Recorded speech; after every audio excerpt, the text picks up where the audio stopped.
Currently, private corporations, not contracted to any known nation, are operating assassination squads in Syria, organizing revolutions throughout the Middle East, and are training and funding terrorist groups. The largest and most secretive, the most dangerous isn't Blackwater or L3 Communication, not Incorp. It is Google. You know, the search engine and the folks that run YouTube, with all those videos with puppies and kittens. Google goes bad in 2010. Former White House security advisor, assistant to Condoleezza Rice, Jared Cohen, joined the secret organization at Google. Prior to joining the secret war against Iran, Cohen spent 4 months in that country, a nation he now leads destabilization efforts against from secret facilities in Azerbaijan, a story that reached international audiences when WikiLeaks published Stratfor emails exposing Cohen's black ops against Iran. WikiLeaks had no intention of opposing the attacks on Iran but was rather tasked with taking down Stratfor, a private intelligence group that represented a threat to the secret corporate war WikiLeaks never managed to see, even on documents it leaked but apparently never read or understood. Even a broken clock is right twice a day. The WikiWeasel. We all know how WikiLeaks feels things, their blind loyalty to Israel, their slavish alignment with the corporate media, and their hatred of distractions, minor issues like 9/11 or how the West and Israel is backing Al-Qaeda in Syria. In December 2010, Zbigniew Brzezinski cited WikiLeaks as part of an intelligence agency and the output of WikiLeaks as seeded.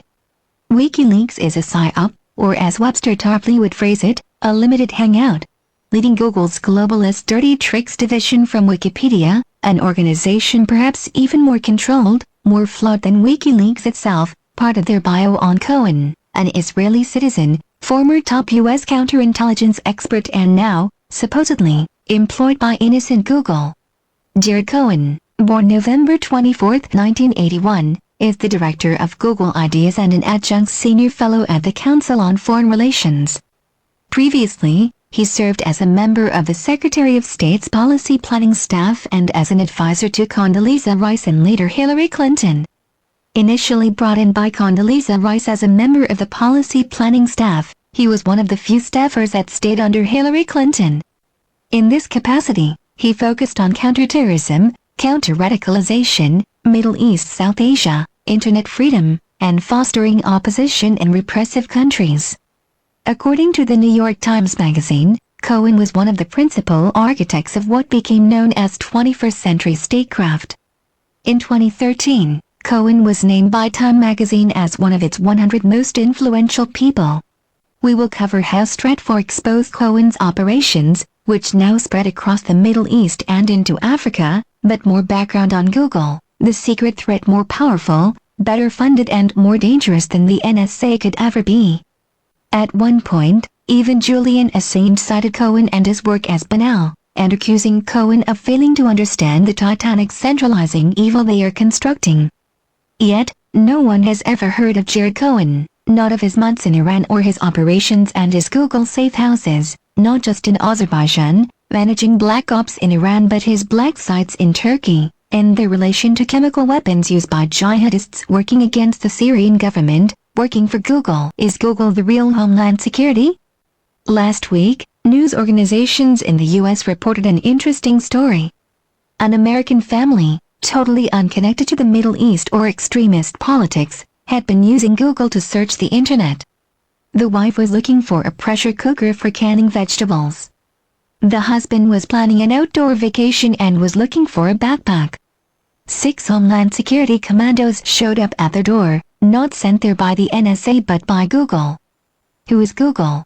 In the wake of the excesses of the NSA, the Snowden scandals, one threat remains unexposed, one that operates on a scale even larger than the NSA, with more access and, as we have learned, not just the largest information vacuum cleaner in the world, but a private military and intelligence agency answerable to no known government.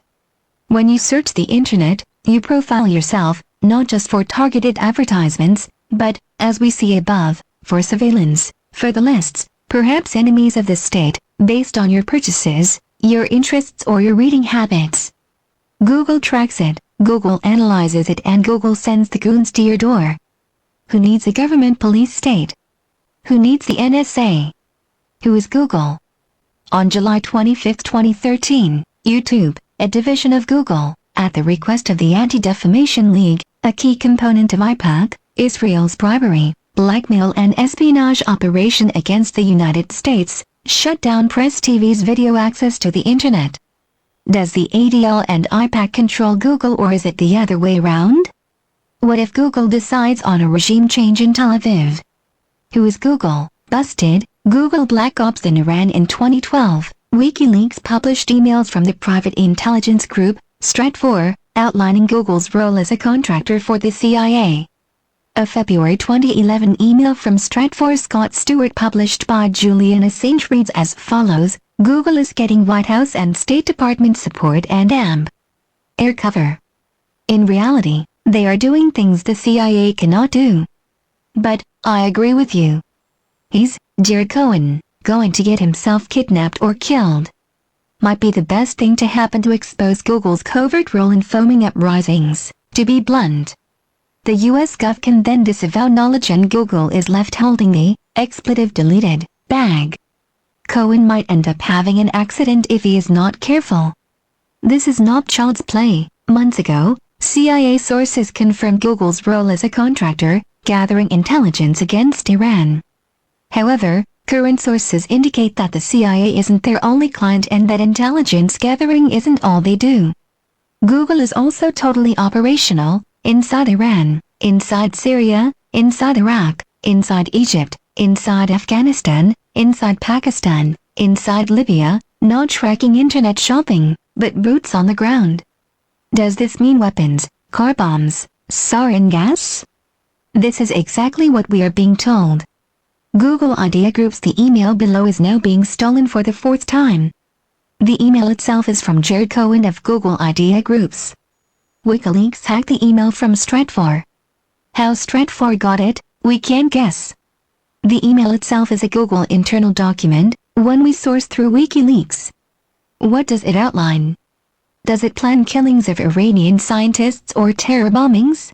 We can't be sure, but if Google uses the same veiled language as other organized crime operations, well, read it and make your own decision. Send. Sunday, February 27, 2011, 9:28 a.m. to Secured List Subject, Google and AMP.